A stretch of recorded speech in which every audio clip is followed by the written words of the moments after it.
Scary telling. I was in the bathroom, brushing my teeth when I heard the scratching at the door. It was a familiar sound, and I thought it was my kittens trying to get in. I opened the door, expecting to see them meowing and playful as usual, but instead, I found the man with the too large smile and pure white eyes staring back at me. I was frozen in fear, unable to move or scream as the man began to whisper in a language I could not understand. I could see his clawed hand flexing against the door, and I realized I was trapped. The man's whispers grew louder and more erratic, and I could feel my heart pounding in my chest. I noticed his broken nails and blackened veins, and I knew that he was not human. The man's too large smile twisted into a grotesque grin as he leaned in close to my face. His breath smelled of decay, and I could see his white eyes staring into my soul. The man with nails began to whisper about the horrors he had seen and the terror he was about to unleash on me. I felt a chill run down my spine, and I knew that I was in grave danger. I tried to scream, but no sound came out. I was completely helpless. As the man with nails continued to whisper, I could feel myself slipping into darkness.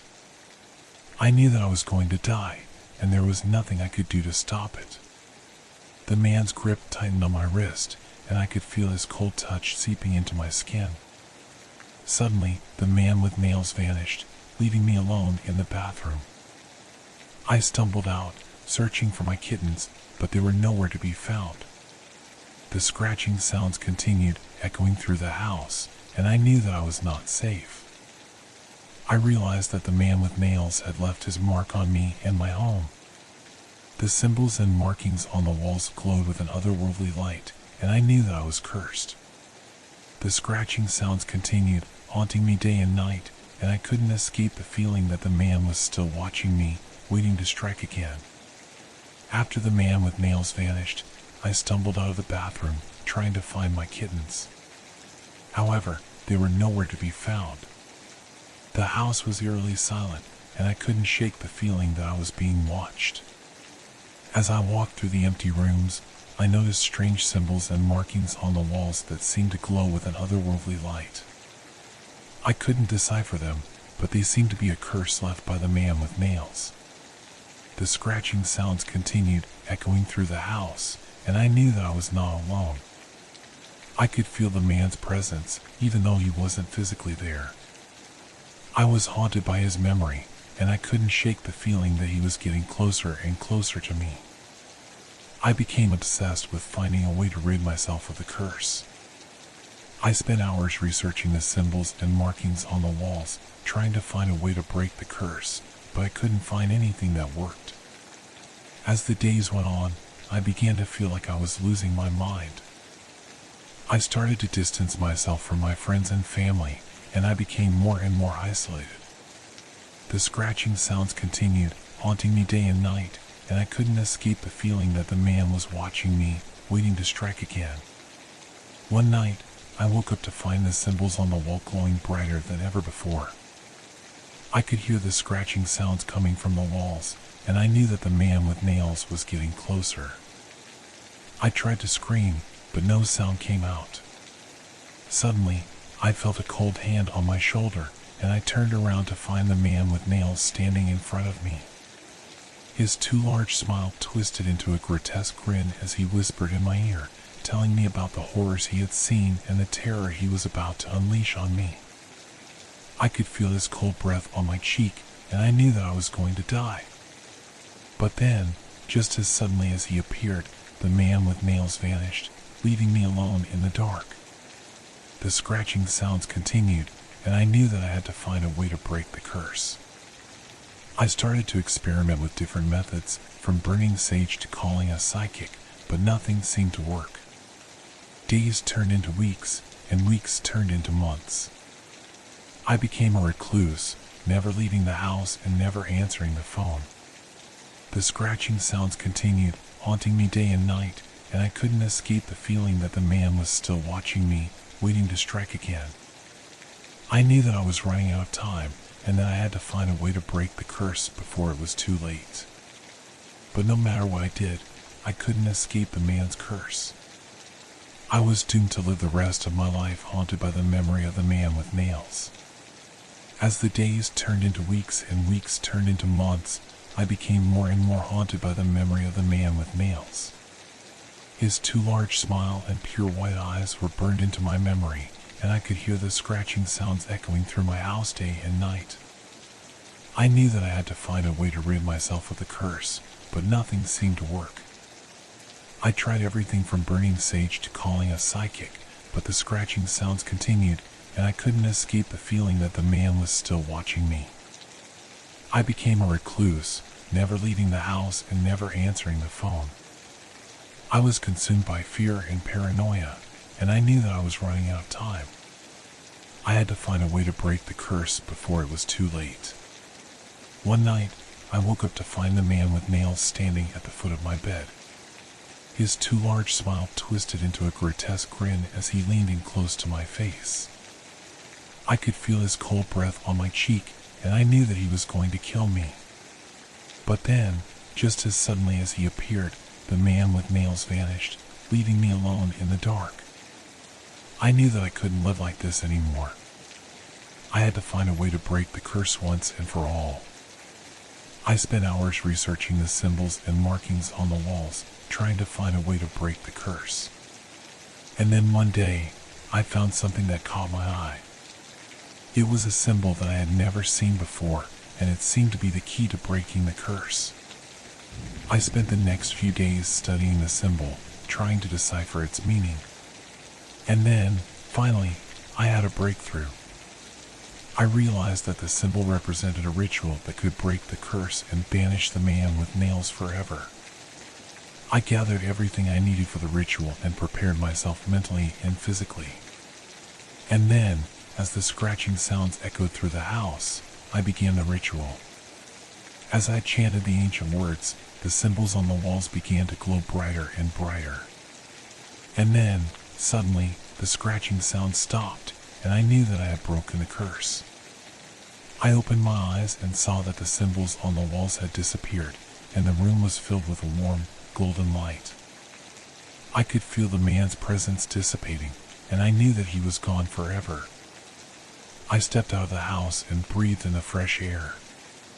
For the first time in months, I felt free. I knew that I would never forget the man with nails, but I also knew that I had overcome my fear and banished him forever. As I walked down the street, I could hear the sound of children playing and the chirping of birds. The world seemed brighter and more alive than it had in months, and I knew that I had finally escaped the curse of the man with nails.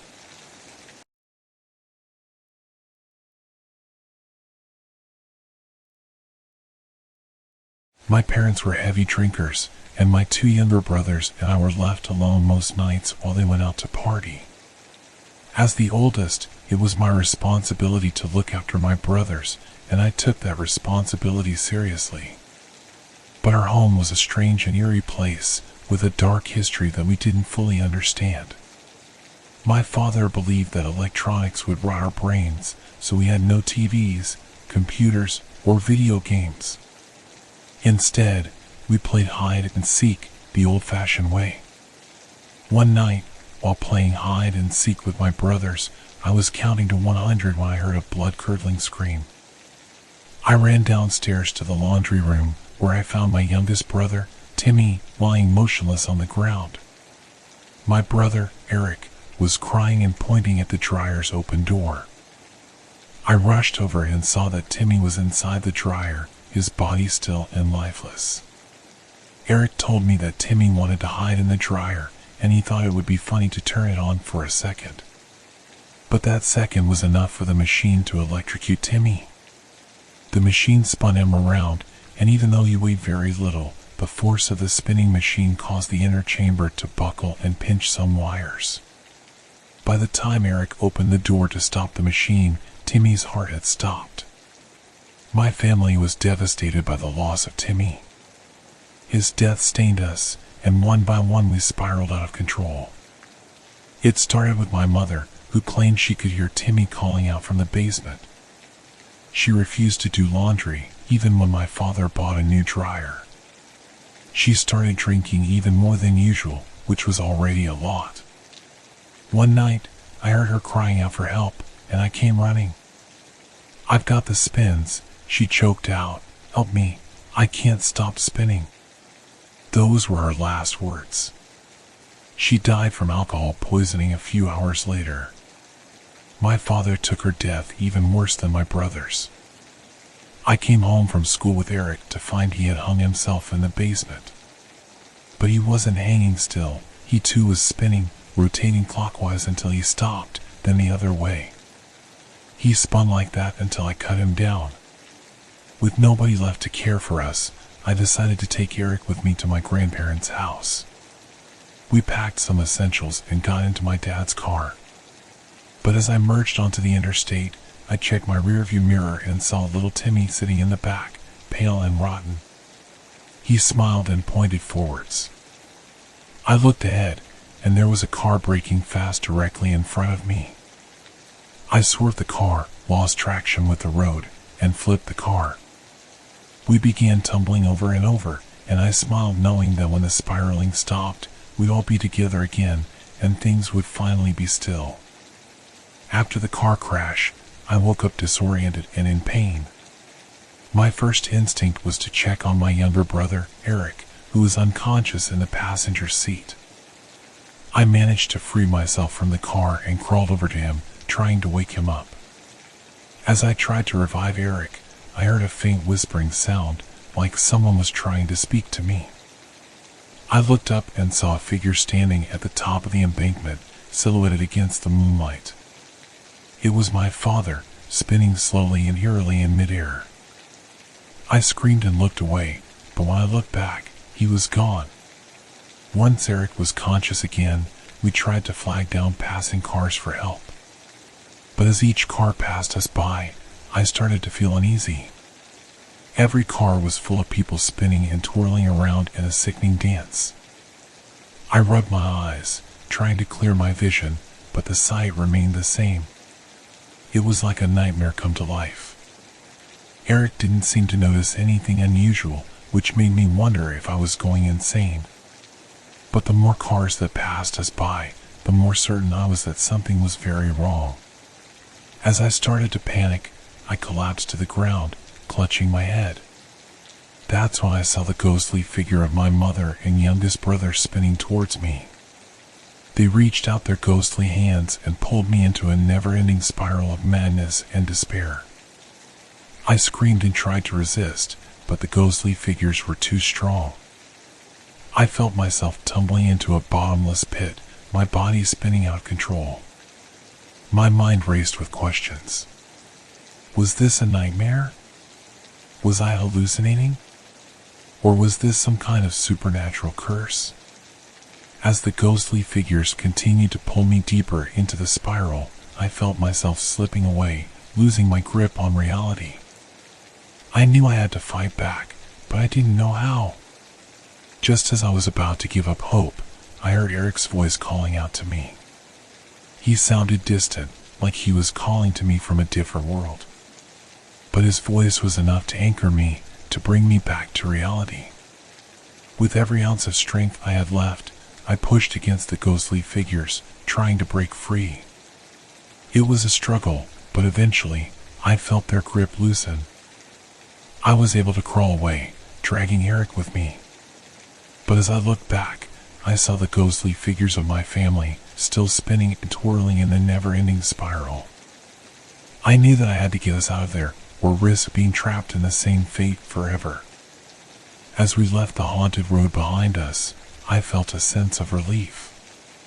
But the relief was short-lived as I realized that the ghostly spirits of my family were still with us. I knew we were in trouble, and that we needed to find a way to break free from the curse that had befallen us. We found a motel to stay at for the night, but I couldn't sleep.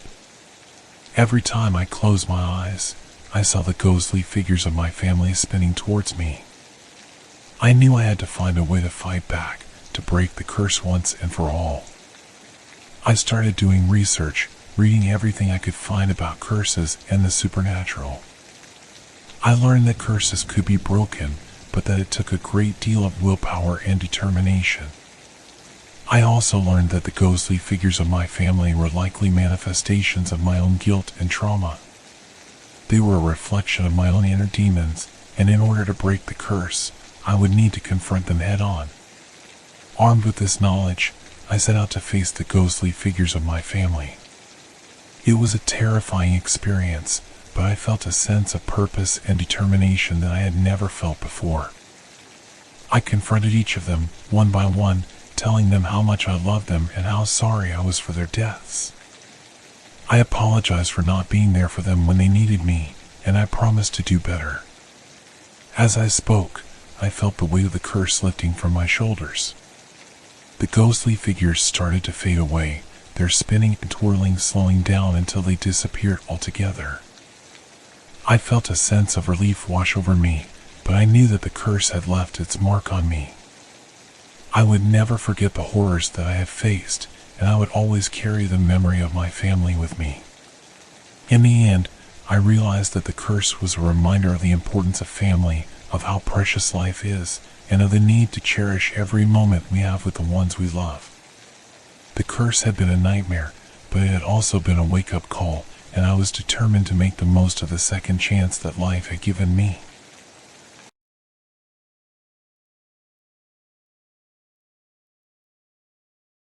I arrived in Hellhole with a sense of unease that I couldn't quite shake. My Aunt Prue had invited me to stay with her for the weekend, but as we drove into town, I couldn't help but feel like something was off. The town was small and run down, with buildings that looked like they hadn't been updated in decades. As we pulled up to the antebellum house where Aunt Prue lived, I couldn't help but feel like we were stepping into a time warp. Inside, the house was dimly lit and musty. Aunt Prue hugged me tightly and led me to a spare room where I could stay for the weekend. She told me stories about the town and her experiences raising 6 children in such a challenging environment. I couldn't imagine how she had done it, but Aunt Prue was a strong woman. As the sun began to set, Aunt Prue and I settled in for the night. We sat on the couch and talked, catching up on the latest news from our respective lives. But as the last of the light faded from the sky, I heard it, the sound of heavy footsteps on the porch outside. Aunt Prue's eyes widened in fear, and she quickly gathered up the children who were staying with her. We huddled together in the center of the room as the door creaked open. I could feel my heart racing as a tall, dark figure stepped into the room. The creature's eyes seemed to glow with an otherworldly light, and its footsteps shook the dusty curtains as it approached us.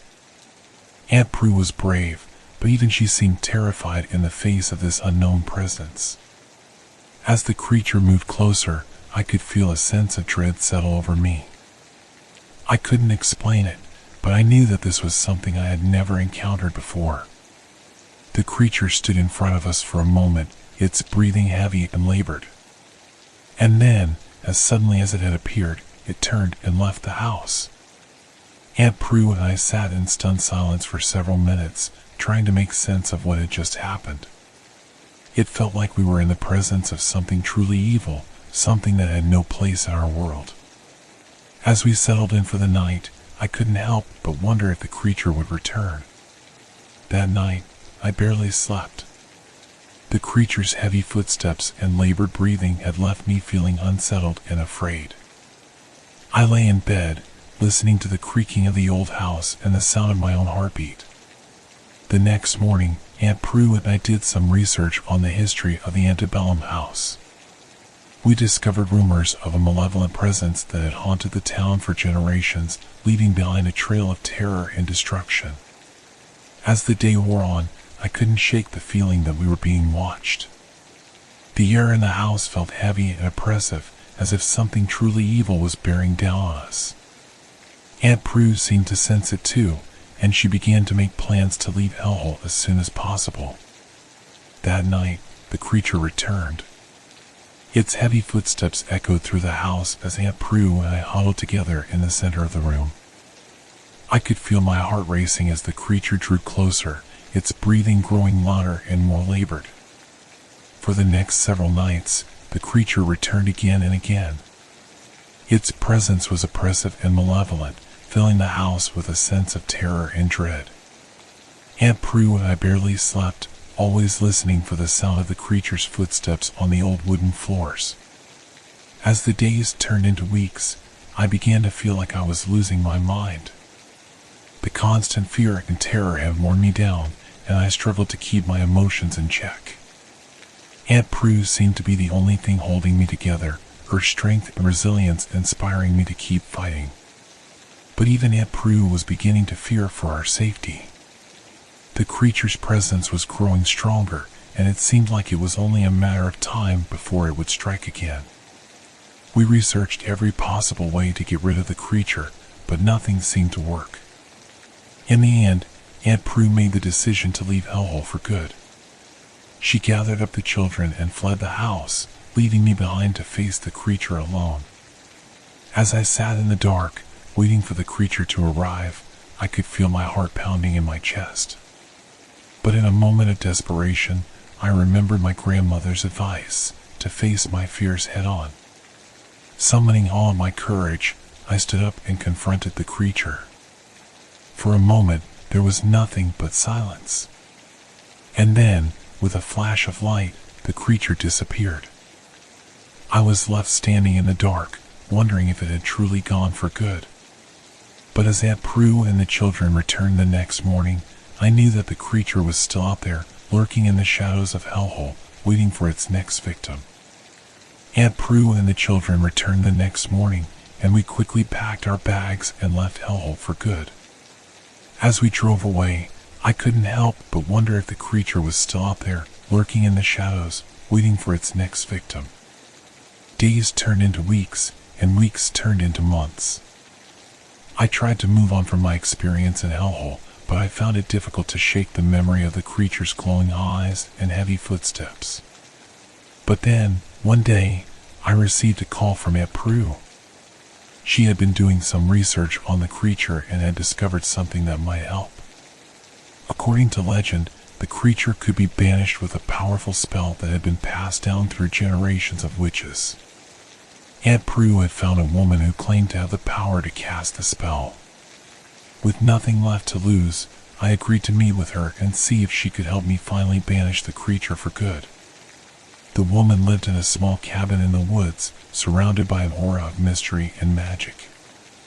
As she began to chant the spell, I could feel the air around me growing thick and heavy. And then, with a blinding flash of light, the creature was gone. For the first time in months, I felt a sense of relief wash over me. The creature was finally gone, banished back to whatever realm it had come from. As I drove away from the woman's cabin, I couldn't help but feel like I had finally put my experience in Hellhole behind me. The memory of the creature would always haunt me, but at least now I knew that I was safe. Looking back on my experience, I realized that I had learned a valuable lesson about the power of fear. In the face of something truly terrifying, it's easy to lose hope and give in to despair. But with the help of Aunt Prue and the woman with the powerful spell, I had faced my fears head-on and emerged victorious. As I drove away from the cabin, I felt a sense of gratitude and relief wash over me. The memory of the creature would always be with me, but I knew that I had the strength and courage to face whatever else the world had in store.